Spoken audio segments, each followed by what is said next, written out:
What you're about to see is a matter of human record. Explain it? We cannot. Disprove it? We cannot. We simply invite you to explore with us the amazing world of the unknown, to take that one step beyond.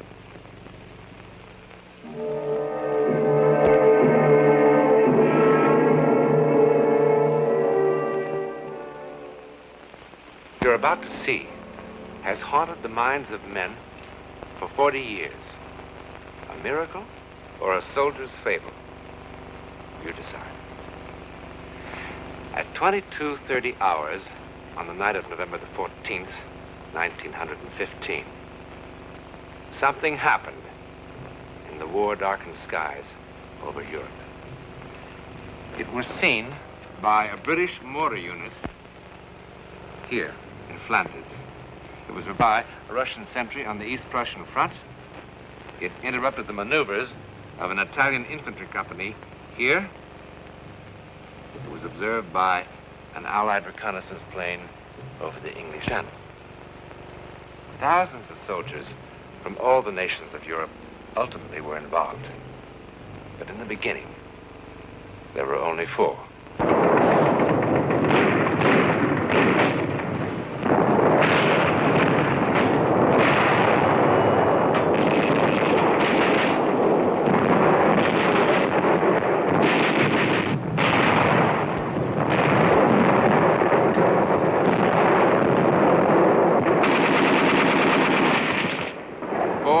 Soldiers, an unimportant patrol on a trivial mission, set out on this gloomy November night in 1915 to attack a minor mortar position, kill a few enemy soldiers, and return to its lines. Indeed, a modest beginning for what is now just seconds away.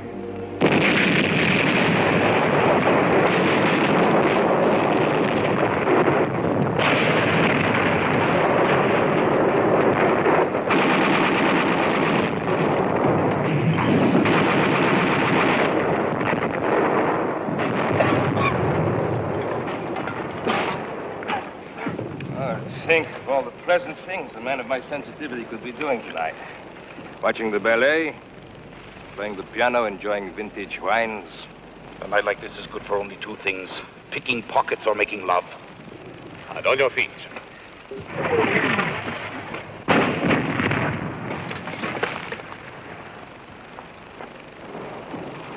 On your stomach, on your feet, on your stomach, on your feet.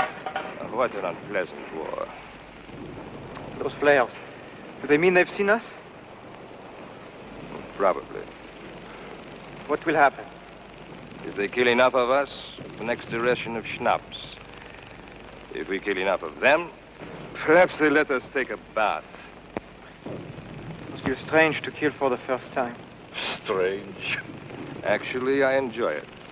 Each time I kill, I think there's one less push between me and those lovely bottles of wine gathering dust in my cellar. When's that blasted thing going to fall? Probably hanging from a parachute.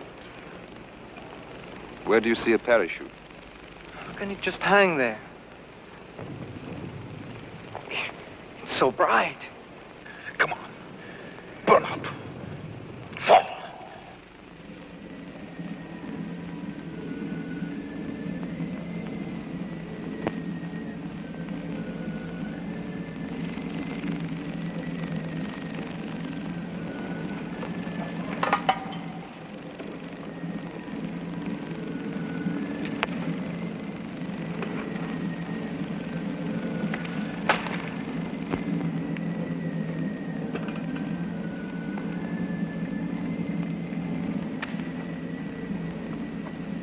Get down, you fool. Get down, you'll get your heads blown off. Come back here. Come back, pick up your guns. Come back here. What are you running from? It is only a dirty bush. Think it is just a flare.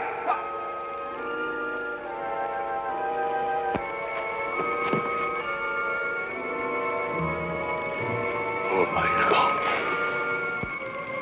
My God.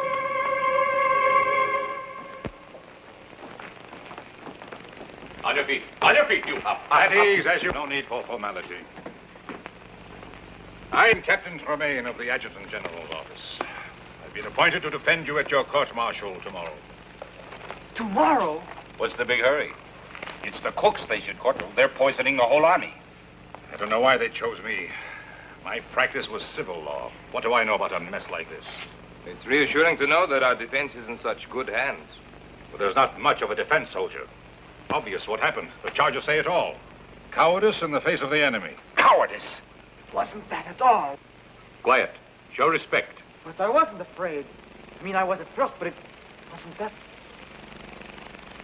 Do you know who the prosecutor is? Major Lamar of the High Command, that's all. I've just been a captain for the last 2.5 weeks. I don't suppose the captain would be demoted if he should lose his case. Oh, don't worry about that. He'll lose all right. It's bang, bang, bang for us. Well, how can I win? It's all here in black and white. At a time when the Boche are defeating us everywhere, Lamar will eat me up alive. Well, I'll do the best I can. But you'll have to be absolutely honest with me. No need to hold back anything. Sergeant Vai, look at this record. I just don't understand it. The Croix de Guerre. What happened? How could a brave man like you run from the enemy? Ask the others. I'm asking you.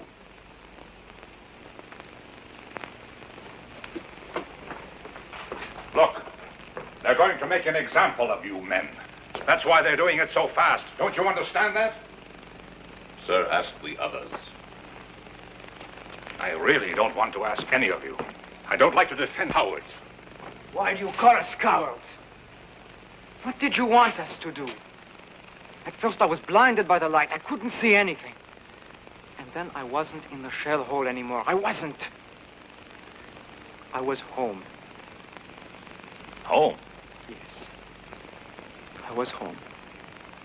No, it wasn't my imagination. I was really there. It was morning. I was in the kitchen. Mama was pouring milk for breakfast. And Papa was putting on his working shoes and talking about the day's work. My little sister was there. And through the window I could see the sun, the way it hit the fields. And a flock of birds. I was home. And I was happy. And then I felt the rifle in my hand, and I thought, what am I doing with this? So I threw it away. I was home. In the middle of the battle, a light blinds him, and then he's at home. Has a doctor examined this boy lately? Look, why don't you let us alone? Did we ask for you? No, and I didn't ask for you. All right, then, goodbye. There is no way to speak to an officer. Get him out of here! Pauline, shut up or I'll bat your head in. You want to know where I was? Well, listen to this, Captain Fancy Pants. Let me tell you where I was. I was on the deck of the Montez.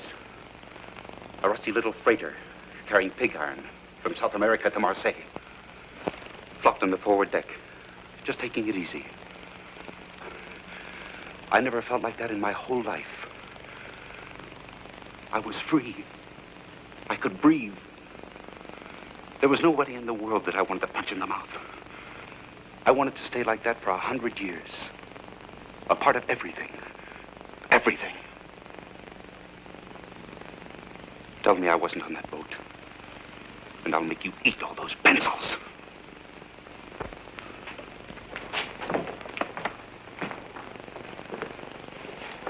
I'm sorry, sir, but what can you expect in today's army?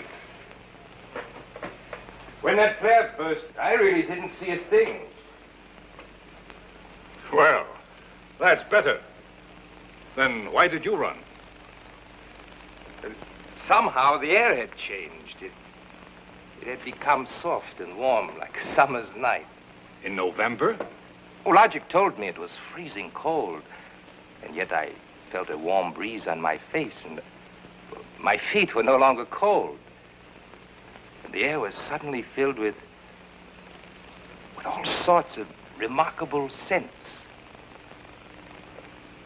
Tangerines, night flowers, dust, the way it settles after it's been watered down. And I think even incense. The kind my aunt used to burn under her favorite saints in church. Feast of odors. After the stink of war. I felt an exaltation. A love of life. And the gun in my hand suddenly, it suddenly felt obscene.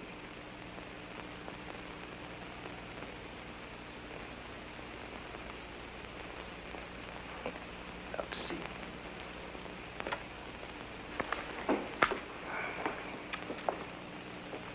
Sergeant, sometimes on a patrol, it's no secret, the men take along a little brandy in their canteens to keep warm. Ha! Now we were all drunk. You're all talking like drunks. Nobody had a drop. What did you see, Sergeant? I'm going to look like the world's biggest fool. I was in the kitchen. Mama was pouring milk. I was on a freighter, carrying pig iron. Like incense my aunt used to burn under her favorite saint. They'll laugh me right out of the courtroom.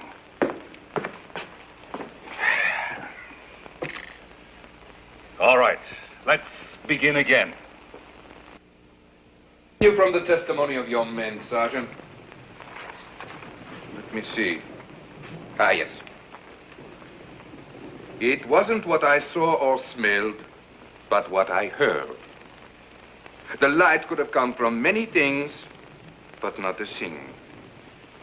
I don't know what they were singing, but it sounded holy, and it was beautiful. I started walking to where I could hear the voices better. Now, all this would be hilarious as a music hall sketch. But within the sound of enemy guns, I find the humor rather hollow. And I am more than a little surprised that the defense counsel would insult the intelligence of this court by introducing such trash as evidence. It's what the men told me. And what does the sergeant say? What did the sergeant see, hear, or smell? I heard the Bosch cannon and machine gun. I smelled, well, there was a dead body in the shell hole. I saw a flare that lasted a long time. Have you seen no other flares that lasted a long time? Not like this one. Maybe it was a new Bosch invention. It stayed there for I don't know how long. It was cloudy, and the flare cast shadows against the clouds. Well, at last we're beginning to hear some sense. You and your men were frightened by shadows and you ran. Is that correct? Yes, I suppose so, sir. Well, we should thank the sergeant for putting an end to all this nonsense once and for all. You're excused. Thank you, sir. One moment. The defense counsel has already questioned the witness. Just one more question, sir. You agree with Major Lamar that you and your men ran from the enemy? Well, sir, there was this shadow. You saw the shadow and you and your men ran. That's what you just said, correct? Yes, sir. Then I charge you with perjury. What else could it have been but a shadow? I am referring to this. On the direct examination, you said, here we are, we walked back to our lines. That's right. What's right? Walked or ran? If I may say so, the distinction is a small one. Sir, these men are on trial for showing cowardice in the face of the enemy. A coward does not walk. Walking made them heroes? Would you have the courage to walk across a battlefield? I beg your pardon, sir. I know that I would not have such courage. I admit I am as confused as anyone by the testimony of these prisoners. When I first talked to them, I thought they were trying to make a fool of me. And what made the captain change his mind? Nothing, but that there's an incredible sincerity about these men. It has been my experience that men on trial for their lives are always incredibly sincere. Nevertheless, I insist that the records show that they walked. That the aforementioned soldiers are guilty of having shown cowardice in the face of the enemy. And by a unanimous vote, this court condemned them to the penalty of death by shooting, as provided for by the Code of Military Justice. This court is adjourned. Right. Face.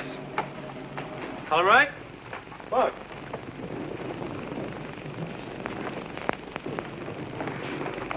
Cheer up, Captain. You did a good job. better than they deserve.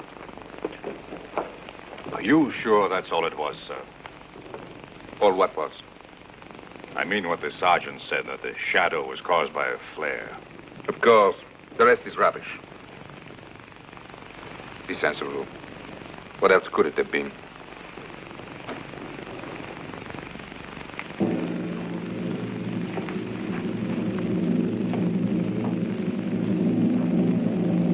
What else could it have been?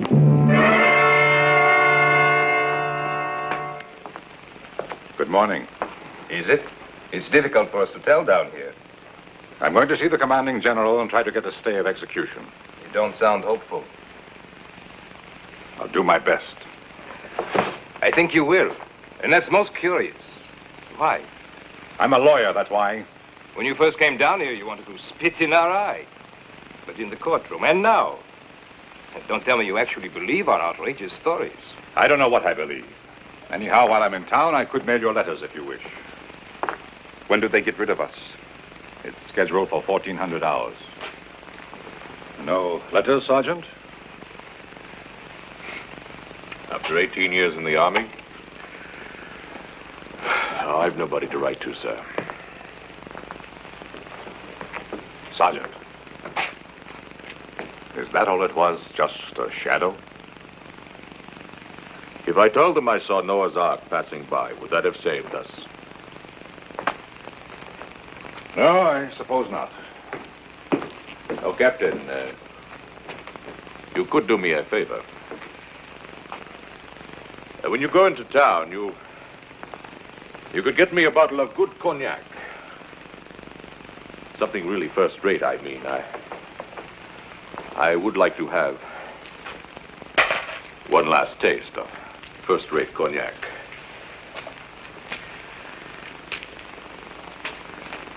Of course. It wasn't the shadow. And I don't imagine things. I'm as hard-headed as an ox. What I saw, I saw. When I looked up, the flare was still burning bright. And there, as big as the sky itself, was the face of the first man I ever killed. He was an Algerian, maybe even younger than me.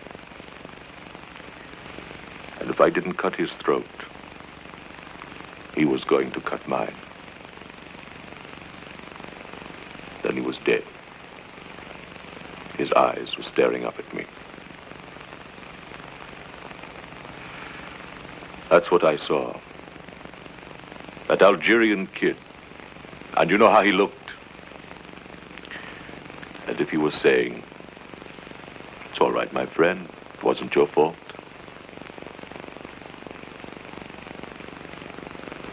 That didn't make me feel any better about it. For there I was again with a gun in my hand and a belt of grenades around my neck. And if it wasn't my fault that Algerian kid was dead,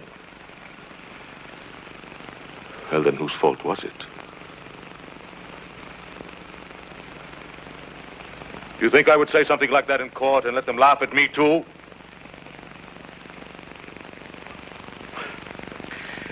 But if you were to get that cognac, well, I can still drink it. You better hurry, sir.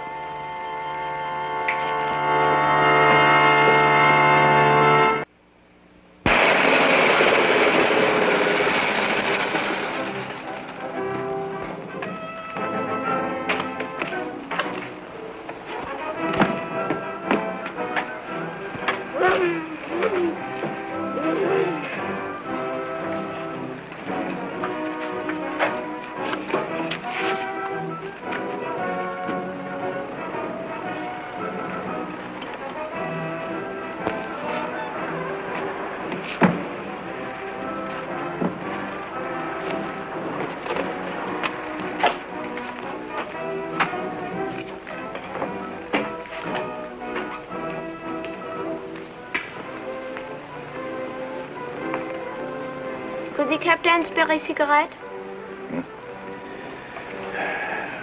Take them all. Thank you, sir. Oh, thank you. My grandfather will be so happy. You see, we are all that's left of a family of 7. I'd like to return the captain's kindness. That's all right. Would the captain like a sack of white flour? At a reasonable price. No thanks. Or fresh pater or eggs? May I have a fine Polish ham? Does the captain need any potatoes? A gold watch, in perfect condition. Solid gold. Bite it. Not after 2. Can't be that late. 10 after 1. My grandfather thanks you for the cigarette. Can you get me some cognac? But of course. It's got to be first class. First class cognac is expensive. Doesn't matter. I'm not bringing them anything else. Pardon? I've got to have it right away. Have to be back at the prison before 2 o'clock. Our house is at the edge of town. Get in. I'll direct you.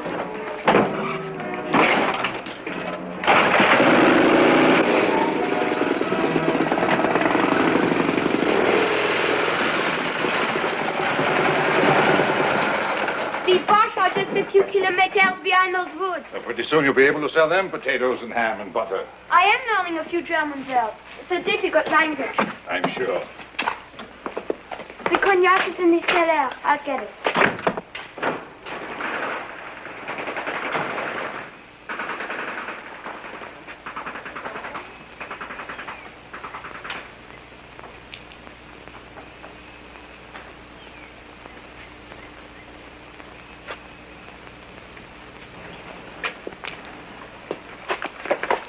You do not need a gun.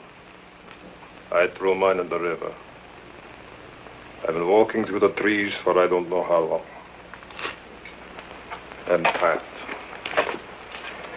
Very tired. For me, the war's finished. Let someone else call ready, aim. And let someone else call fire. And let someone else watch 10 young soldiers of the fatherland fall dead on the parade grounds. What? Warning to cowards, says the field marshal. An example. Let someone else do it. What are you talking about? What if they were telling the truth? What? Cowards. They didn't look like cowards. What are you talking about? What if each one really did see something? See something? What? You wouldn't believe me. See something? What? Where? What? There will be no execution until further notice. I'll give you my reasons later. Yes, I sent you an official order. When were you meant to be executed? Sometime late today. Operator. I want to talk to someone in the International Red Cross. Someone with authority to contact the German commander of this sector. Hurry. This is an emergency. Of everything that happened, perhaps the final miracle was the chance meeting of 2 enemy soldiers because a sergeant wanted a taste of cognac. Within 24 hours, similar reports were coming in from all over Europe. Actually, no one was ever sure of what happened in the sky that dark November night. Ours is one version of the story. There are many others. But the one fact to remember is that more than 1,000 men did see or sense something. In any event, it is a matter of public record that for a while, men could not kill each other. And in the end, if all else is false, that is miracle enough.